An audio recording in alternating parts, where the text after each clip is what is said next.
the video podcast that shares the heartbeat of our Germantown School District. A great place to learn, grow, and belong. This is GTown Life.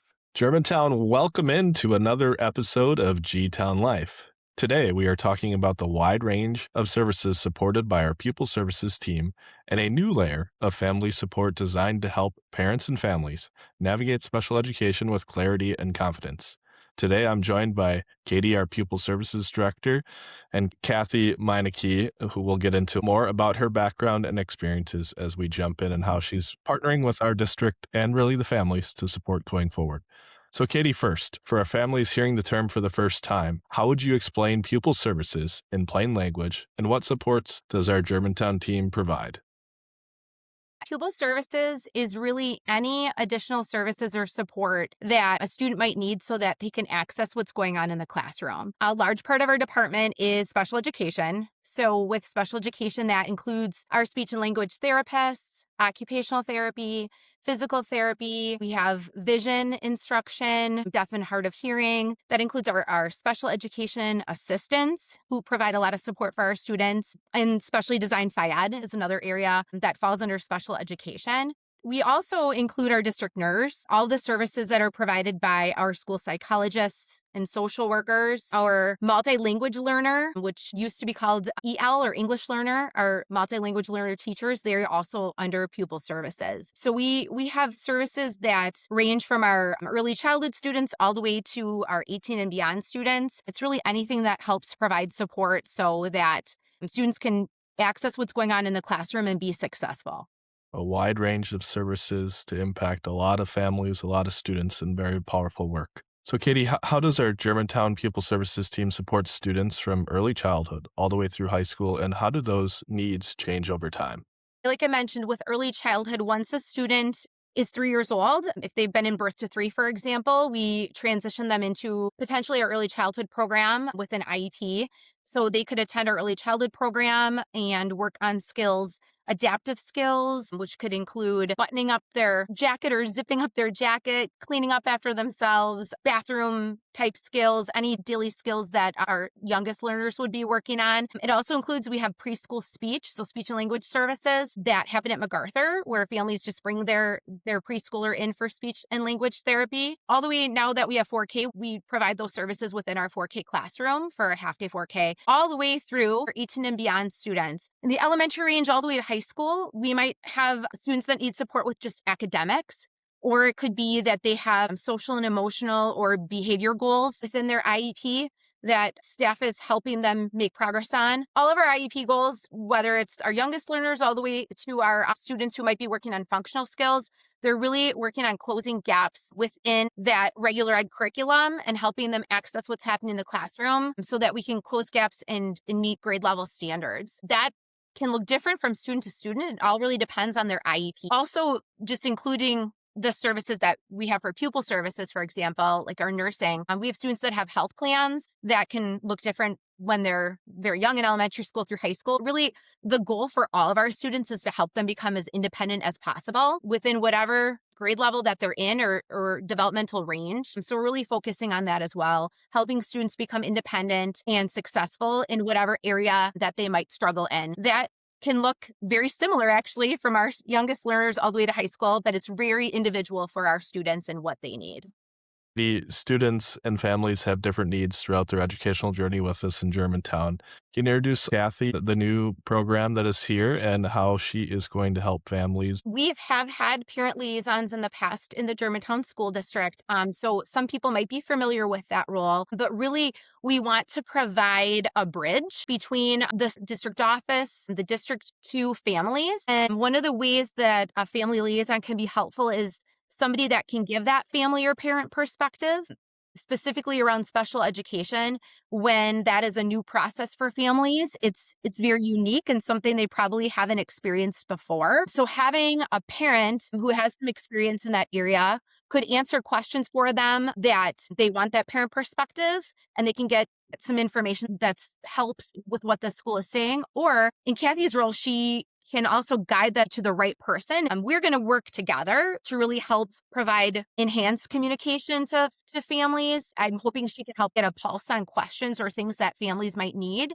that we can improve on. So really just giving them access to another resource will be really helpful for families and help them feel more a part of the team, but also just be able to answer questions for themselves as they're going through that process. Kathy, thanks so much for joining. Just want to give a background for families that don't know and expand on what Katie shared. Kathy is a Germantown parent and educator in a nearby school district. She brings a unique and valuable perspective as a parent of a high school student with a significant hearing loss who receives special education supports. Kathy spent 25 years as a speech and language pathologist and currently serves at the elementary level in the Wauwatosa School District. She is deeply passionate about helping families understand and navigate supports for neurodiverse learners, informed by both her professional experience and her role as a parent and caregiver. Kathy, thanks so much for being with us and stepping into this role.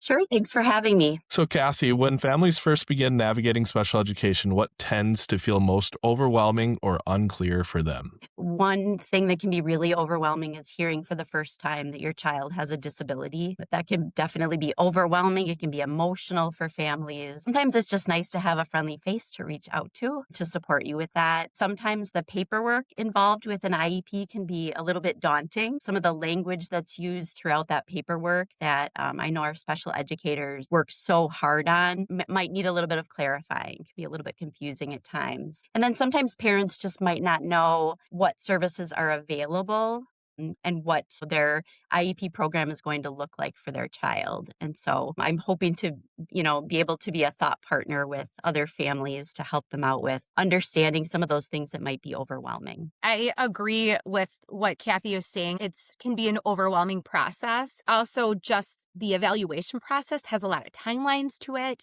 And oftentimes we'll get questions about that and just an understanding of the things that we have to do from a compliance standpoint to make sure families are understanding what those steps are all going to entail. Because at the end of the day, they really just want to know how we're going to support their kids. And there's sometimes steps within that and they don't know, what the end result is going to be. So clarifying throughout that process or giving them the ability to ask questions to somebody who has gone through that before is really beneficial and could help them maybe not feel so overwhelmed. What common misunderstandings about special education or pupil services do you most often help clarify for families? The questions we get mostly at our level is really around communication, what's going to happen next, because families might either put in a referral for a special education evaluation themselves or the school has talked to them about that. So really just the timeline and what that means is mostly what we are answering at the district office level. I would agree. Most parents are wondering,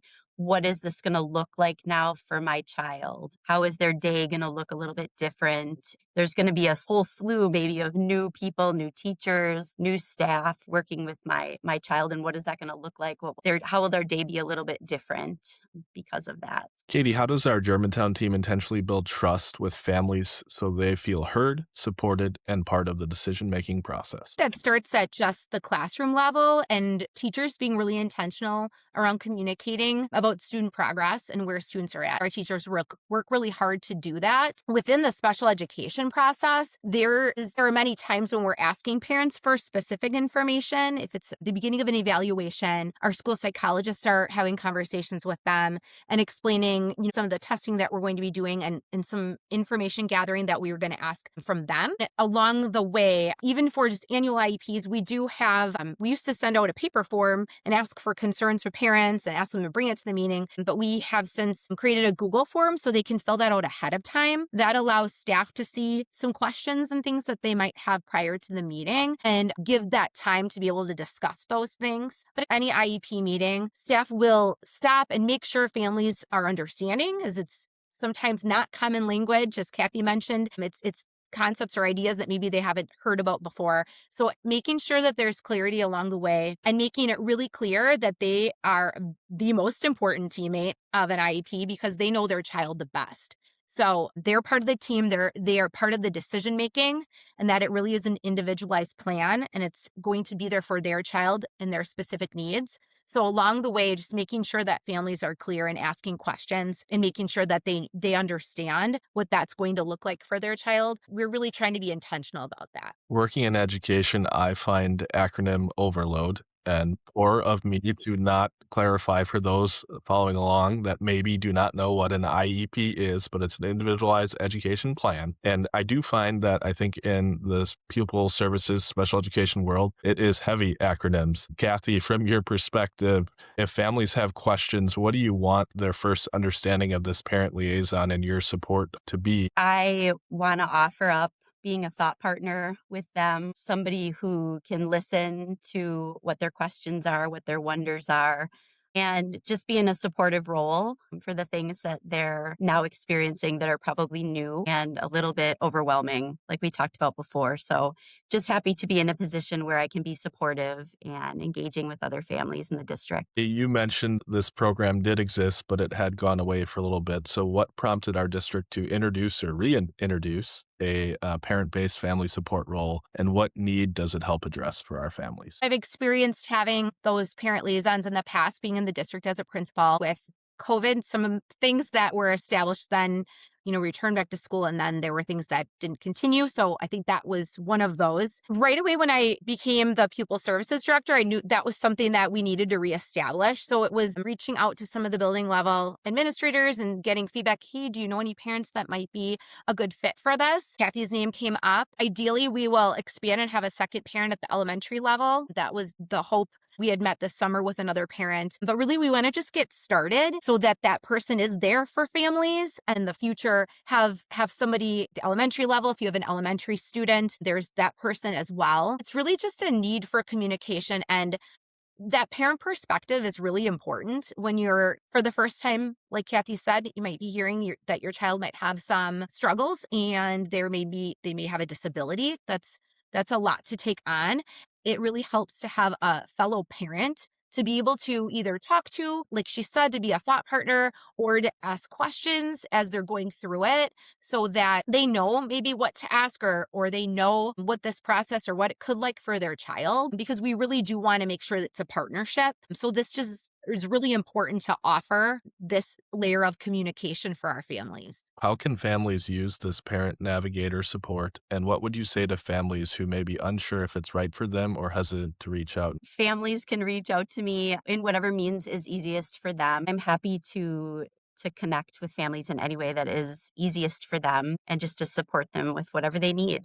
We have a communication form that goes out with all of our paperwork for special education. So Kathy will be added to that documentation. It really shows all the levels of communication from the building level to district office. So she will be on that communication. We're going to include a little information about her as we send that paperwork out as well, because we do all of that digitally, so we can flood that information out. I'm hoping that this will be a way for parents to understand what that role is and will encourage them to reach out, but also just families talking to families and our staff being able to communicate that this is a resource when they reference that communication sheet. It might take a little bit of time, but I do feel like it's something that families will be looking for, and just having the option will help them feel better about the process. Well, I want to thank you both for chatting a little bit on this topic. And in my short time in Germantown, it's been my experience that there are plenty of people willing to help and step in. So certainly feel free to reach out. And these are two resources.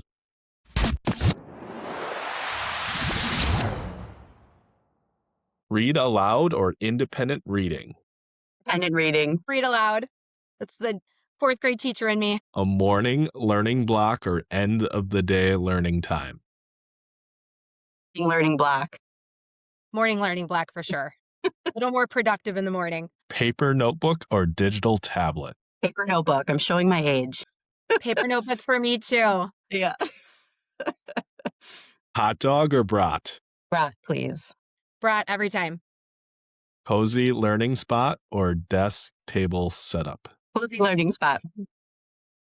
Cozy learning spot at home, my desk at work. High five or fist bump? Fist bump. High five. Fresh cheese curds or fried cheese curds? Definitely fried. Yeah, I have to agree. Fried cheese curds for sure. Fiction or nonfiction? Fiction for me. Fiction. State Fair or Summerfest? Oh, State Fair. State Fair is a tradition for our family that we do every year for sure. Lake House Weekend or Cabin in the Woods? Lake House Weekend. Lake House Weekend in a cabin in the woods. Pizza Friday or Taco Tuesday? Pizza Friday. Taco Tuesday. One word that describes a confident learner. I would say perseverance. I'm going to say risk taker. Well, thank you both for joining. Our goal is always to ensure families feel supported, informed, and confident as partners in their child's education. This added layer of parent support is one more way we are working to make the experience clear and more human. Thank you both for joining in. Thank you. Thank you. Thanks for listening to the stories that make our Germantown learning community a great place to learn, grow, and belong. We are all shareholders in empowering and inspiring student success today and into the future. Until next time, this is GTown Life.